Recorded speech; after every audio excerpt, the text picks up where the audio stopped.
It's David O'Gray. Welcome in. Look, here, I'm not even going to hold you on this one, my friends. If you're a person who identifies with so called identities, those social constructs, if you identify strongly, like you see yourself identifying yourself as like white identity or black identity, look, you're not going to like this show. You're not. You're not going to like it at all. But if you're a person who identifies with Christ, you have Christian identity as your first principle in life. That's how you identify as a Christian. Then you're probably going to like what I have to say. This show is probably for you because you can't have both. You can't. You can't have say, oh, I identify with my black identity or my white identity. That's what I'm championing. This social construct. And at the same time, to identify as a Christian. You can't have both because at some point in time, they're going to come into conflict with one another. And it's going to be ugly. It's going to be messy. You're going to find yourself defending sin. And that's what we have today with this story about Shilo Hendrix and all the purveyors of white identity. Your Matt Walsh, Mark Dice, Brandon Tatum. And I know, Brandon Tatum, he probably identifies as black. I don't know. But he's a purveyor of white identity.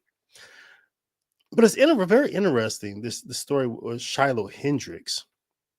Because some time ago, there was a person by the name of George Floyd. Right? Remember this guy? You remember George Floyd? Right? He was ghetto. He was a druggie, absent father, criminal. Everyone would agree. Everyone would agree that George Floyd was a nigga.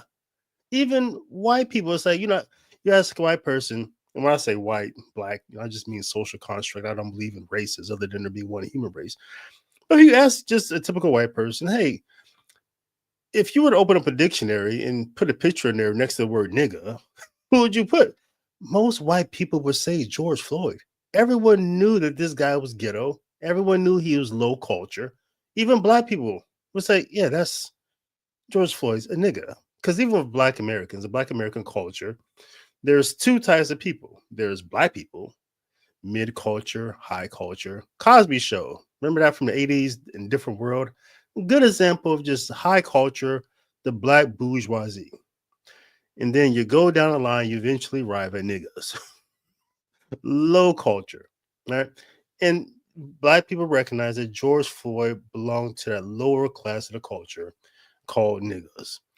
And so it was interesting when George Floyd came along and all the Black Lives Matter people, they wanted to like paint murals of him, create statues of him over this issue of him being killed by some police officers during his arrest.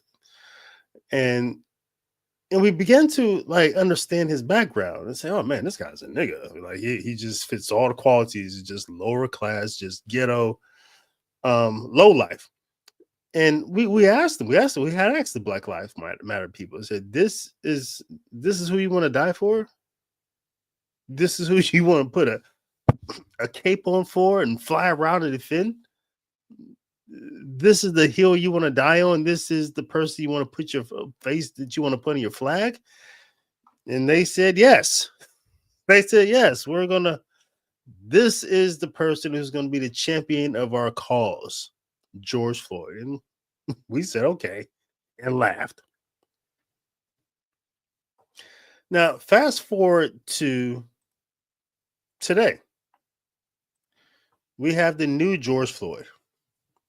This time, not for the liberal blacks, but for the white identity crowd, who is oftentimes, almost always championed online by people, like I said, Matt Walsh, Mark Dice, the Knowles person, Brandon Tatum, all these people. Today, her name is Shilo Hendrix.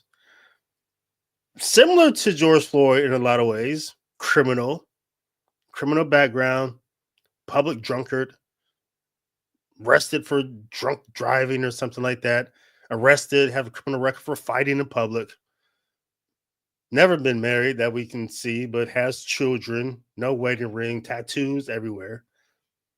Everyone agreed just by looking at her and seeing her story that this is from the lower class of whites. This is what even I think white people would say. Yeah, white trash. Which is kind of equivalent to, I guess, nigga, ghetto.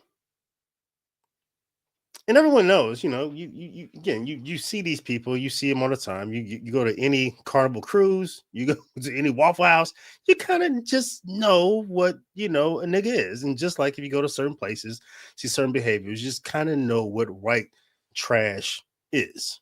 And this is it. Be recorded for that. I don't give a shit. Huh. Fuck off. Okay, we'll see about that, what the internet has to say about you. Did you call him a nigger, the child? The fuck you talking Did you about? call the child the nigger word? None of your fucking business. It is my own business. You call him a nigger? Okay, why don't you have the balls to say it right now again? Fuck you, nigger. Okay. Nigger. All right, that's what you say. You don't go digging through people's shit, you dumb fuck. Nobody dig into your shit. A little fucking kid just did, you dumb That little kid, you call him a nigger? Yeah. The little child? What if he acts like one, he's gonna Are you about to hit him? You chase him here? He took my son's stuff. So that gives you the right to call the child, 5-year-old, a nigger, the N-word. If that's what he's gonna act That's like. what you're gonna call him. That's what he's gonna act like. You know, that's a hate speech. And you can be recorded for that. I don't give a shit. Huh.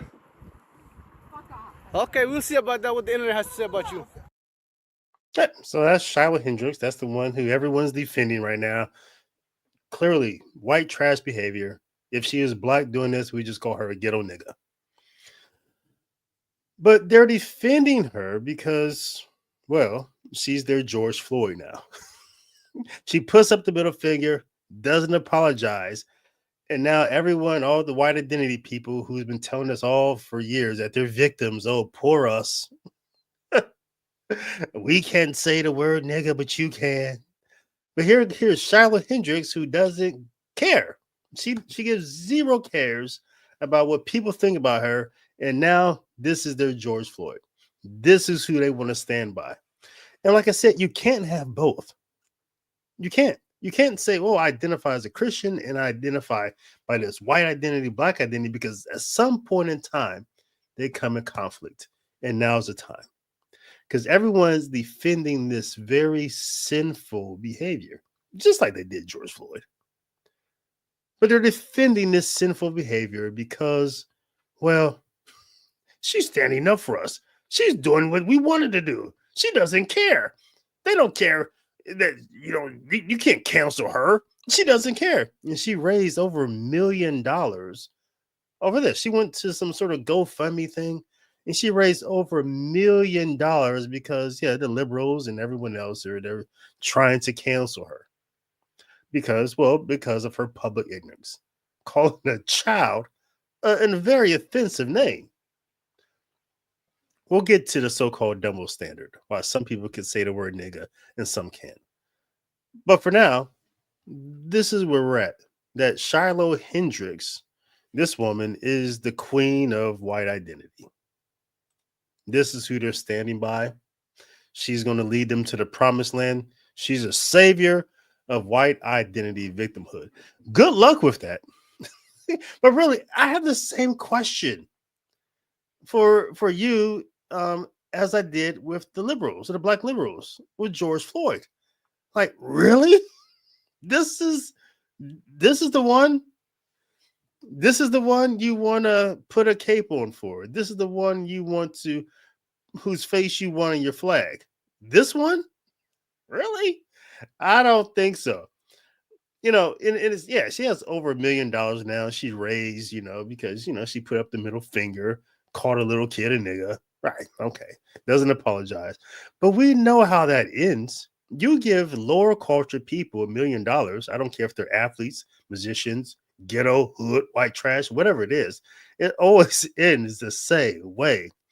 Rich people who are ghetto, who are hood, who are just trashy. No, they do good, hood, ghetto, and trashy things with that money. and it never really ends well. But that's who you want to put a cape on for. But like I said, I'm not really here to talk about Shilo Hendrix. We all know how that story is going to end, the same way it did with George Floyd. She's low culture, and soon enough, everyone who rallied around her will suffer from the same Floyd fates as those who, well, stood by George Floyd. But let's get into the topic I really want to talk about, the double standard. Why is it that some people can say the word nigga, but others can't?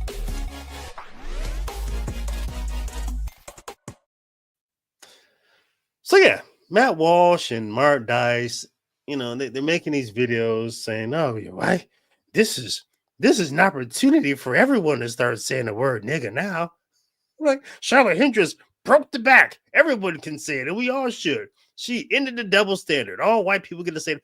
I just don't know the fascination with the word nigga. I have no idea why people like Mark Dice and Matt Walsh are like craving so bad to say the word nigga. I don't get it. It's just the word. It's just some letters thrown together that have some sort of meaning that we apply to. But there really is no double standard. And yeah, it's still the case and will always be the case that people of the Black culture can say the word and they will always be offended when people outside their culture do not. Yes. In the Black culture, there is a word called nigga, and it does have two meanings. I guess we could just start there. And I guess Chris Rock, comedian, he said it best. He said, again, there's Black people and there's niggas. So there's two meanings of the same word. One is pejorative and one is very, very friendly. It's a social word. It's a social calling. You hear it in rap songs in both ways. You hear it on TV shows in both ways. There's nigga, hey, my nigga, how you doing? Hey, nigga. There's how you can say it that way. It's very friendly. Hey, nigga, what's up? Nigga, you tripping. Ah, my nigga. That type of stuff. And then there's the other nigga that is very pejorative. Hey, nigga. Nigga, I know you not. Nigga, please. Like nigga, I will, there's context. There's context involved. There's familiarity involved. You really never know how the word nigga is being used until you're in that instant moment. Same word, two different meanings. So all cultures have classes of people or groups of people, however you want to use that term. So, like I said, there are high culture and there's low culture. There's mid culture. As I say, I think the Cosby Show, the last time, I think on mainstream television, high culture blacks were portrayed in a positive way. Was the Cosby Show, maybe a different role. That was it. No longer. That was probably the last time high culture blacks had any sort of representation on TV. But low culture blacks, the ghetto hood, that type of mentality, the baddies, that is everywhere. It's everywhere on TV, it's everywhere on the news. Right? Like I said, go to any Carnival cruise or Waffle House, you'll see them. Now, I believe if it wasn't for, I think, white liberals, so to speak, working for the past century to destroy Black culture, then I think everyone would agree that Black Americans have their own culture and they have their own language. They have their own way of speaking. They have their own rules for the language, their own rules for how they dress and things like this, like every culture in the world has. And we accept that. And I'll get to some examples. But when it comes to other cultures, yeah, we accept that. They have rules and standards in their cultures. And when we go into their culture, there's certain things we cannot say and cannot do, but not when it comes to Black Americans. They don't get to have their own culture. And I get it.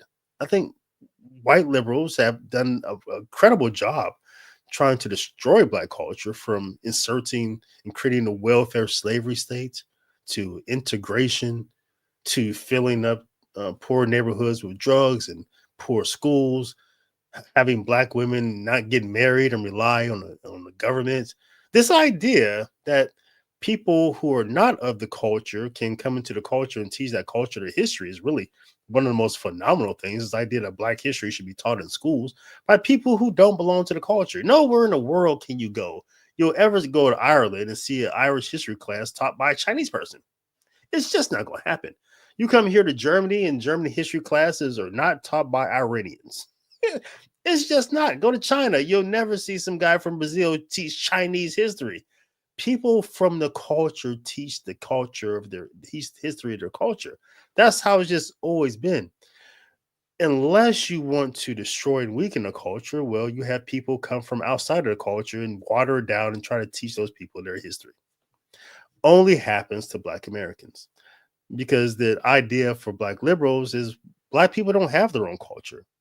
And in fact, the white liberal gets to tell the Black American that you should feel bad that Aunt Jemima and Uncle Ben is on your food boxes, right? So there was a time when there were Black people on food until white liberals said you should feel bad about that, because Black Americans do not get to have their own culture. Now, how does this relate to the word nigga, which is just in a Black culture, it's a word, again, with two different meanings, one pejorative, one social and friendly.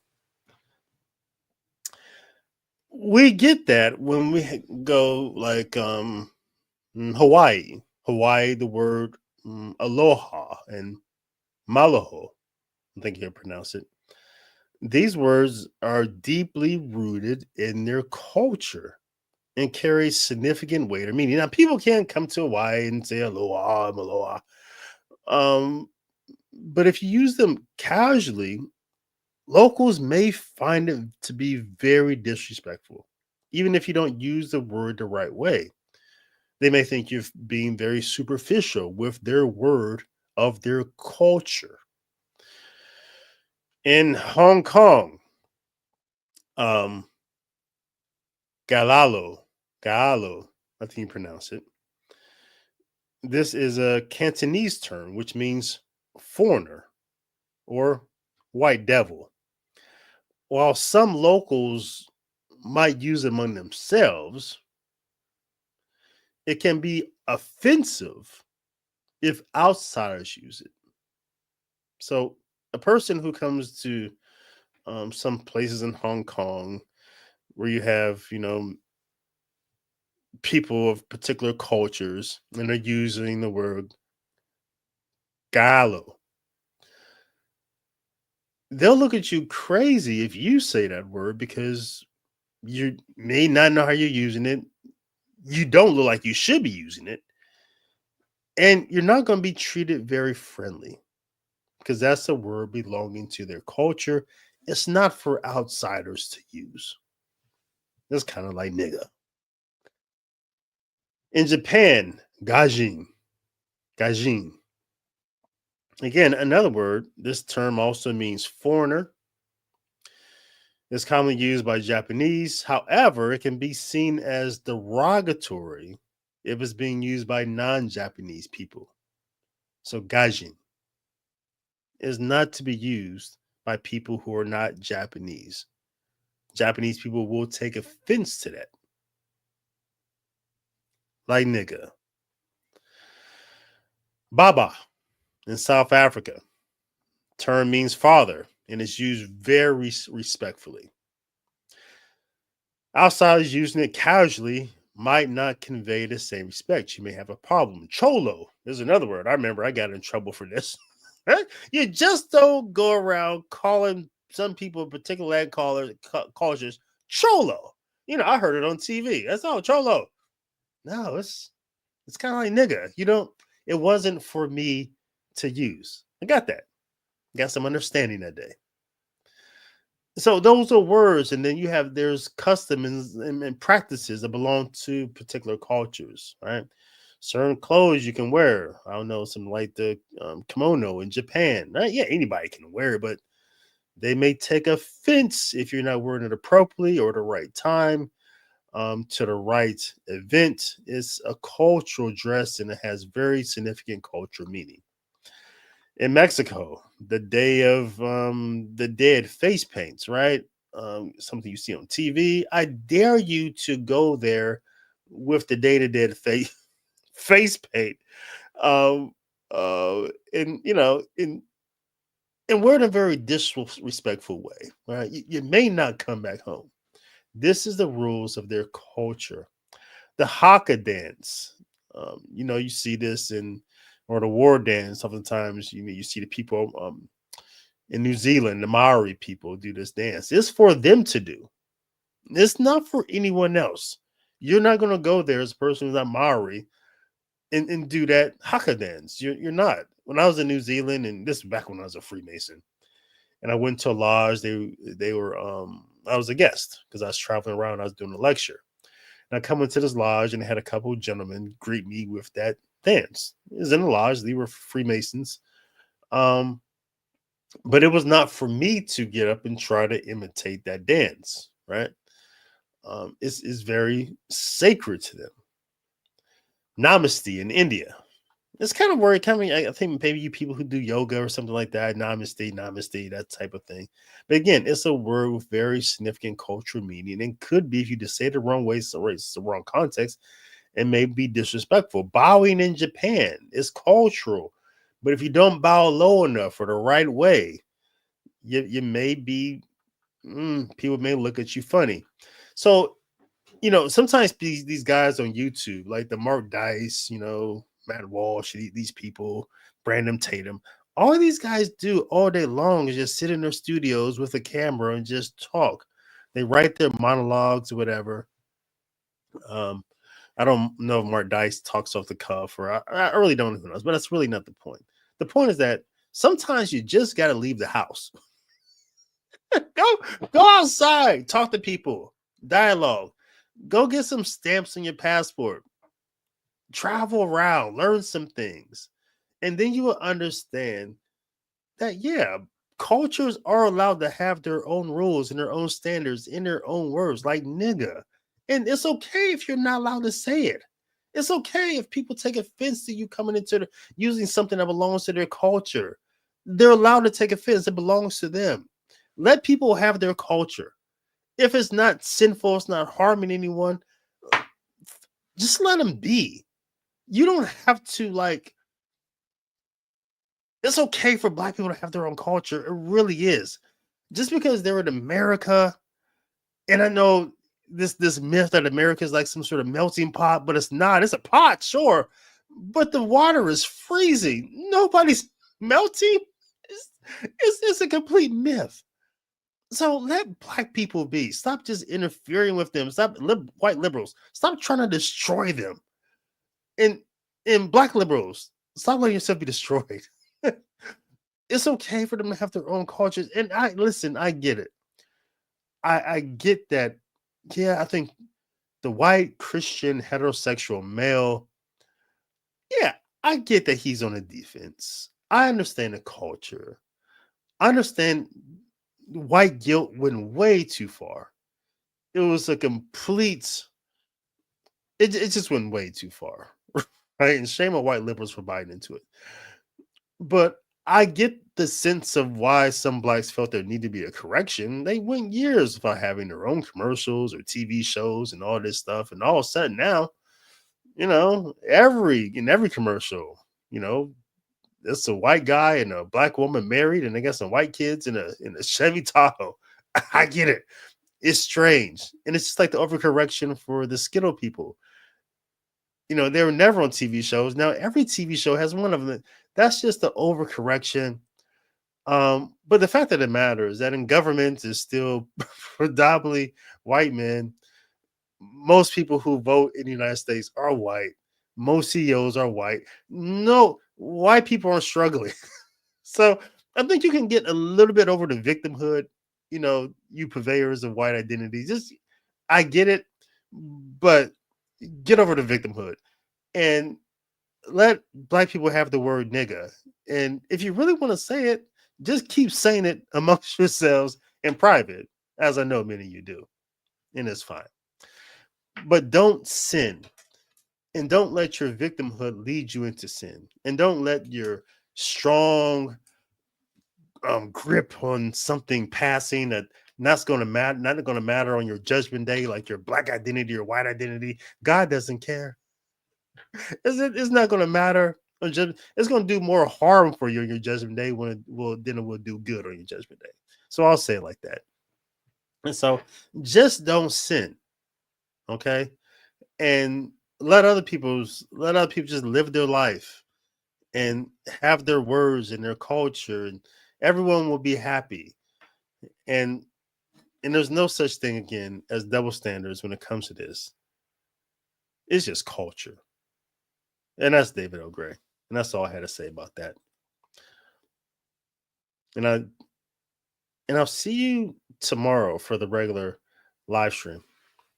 But until then, until next time, blessings and peace to you and to yours.